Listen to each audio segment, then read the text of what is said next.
اعوذ باللہ من الشیطان الرجیم بسم اللہ الرحمن الرحیم اللہم صلی علی محمد وآل محمد۔ 15ویں رجب کی رات بڑی ہی بابرکت رات ہے۔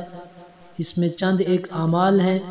غسل کریں، عبادت کے لیے شب بیداری کریں۔ علامہ مجلسی رحمۃ اللہ علیہ نے بھی فرمایا ہے امام حسین علیہ السلام کی زیارت کریں، 6 رکعت نماز بجا لائیں، جس کا ذکر 13ویں کی شب میں بھی ہوا ہے۔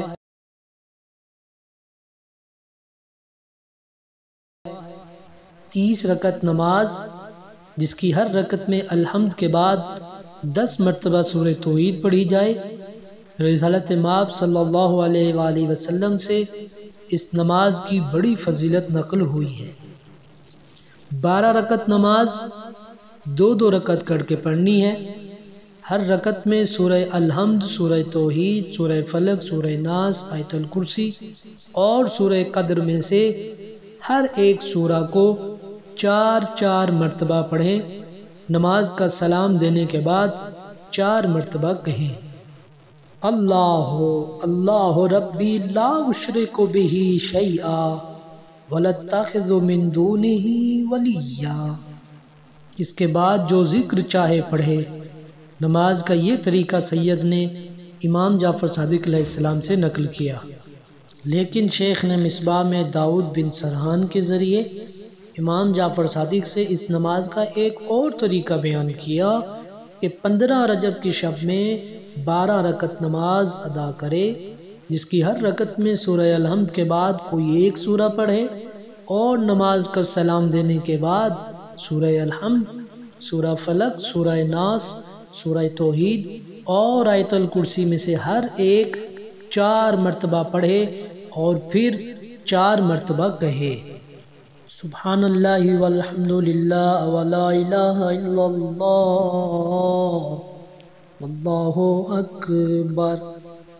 اس کے بعد کہے اللہ اللہ ربی لا اشرک بہ شیئا وما شاء اللہ لا قوۃ الا باللہ العلی العظیم۔ نیز 27 رجب کی شب میں بھی یہی نماز بجا لائے۔ 15 رجب کا دن یہ بھی بڑا ہی مبارک دن ہے۔ اس میں بھی چند ایک اعمال ہیں۔ غسل کرے، امام حسین علیہ السلام کی زیارت کرے۔ ابن ابی نصر سے روایت کہ میں نے 8ویں لال ولایت امام علی رضا علیہ السلام سے عرض کیا کہ میں کس مہینے میں امام حسین علیہ السلام کی زیارت کروں؟ آپ نے فرمایا 15 رجب کو اور 15 شعبان کو زیارت کیا کرو۔ نماز حضرت سلمان بجا لائے، جس کا ذکر رجب کی پہلی شب کے اعمال میں گزر چکا ہے۔ 4 رکعت نماز 2 رکعت کر کے پڑھے۔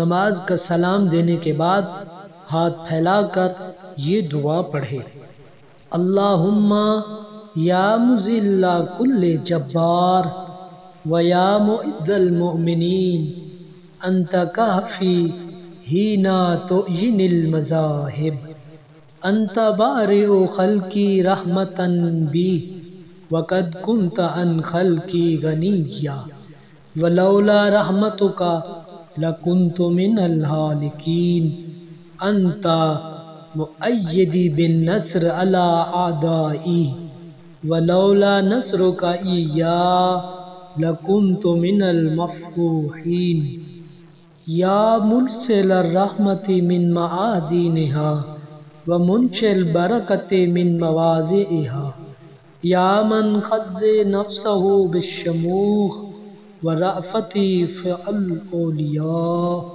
بإذنه يتعززون یا من وضعت له الملوک نیر المذلة على اعناقهم فهم من سطواته خائفون اسألك بکینونیتک التی اشتققتها من کبریائک واسألک بکبریائک التی اشتققتها من عزتک وأسألك بعزتك التي استويت بها على عرشك فخلقت بها جميع خلقك فهم لك مذعنون أن تصلي على محمد وأهل بيته اللهم صل على محمد وآل محمد وعجل فرجهم.